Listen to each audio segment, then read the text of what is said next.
Bike धक्कारे वृद्धांक मृत्यु घटी। गजपति जिला 8 उदयगिरी थाना अंतर्गत महेन्द्रगढ़ गाँव में घटी एक मर्मन्तुक सड़क दुर्घटना।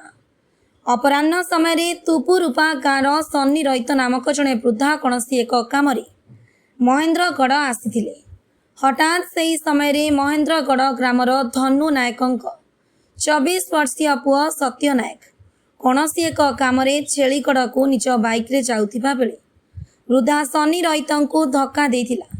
फले सेठारे ही से अचेत होई पड़िथिले। तेबे चंद्रगिरी गोष्ठी स्वास्थ्य केन्द्र को अणा जाइथिबा बेले डॉक्टर तांको मृत घोषणा करिसेंती। तेबे घटनास्थल रे पुलिस पहुंची शव को जबत करिबा सह व्यवच्छेद पई ब्रह्मपुर बड़ मेडिकल को पठा जाइथिबा बेले बाइक चालक सत्य नायक को अटक रखी तदंत चलाइछि।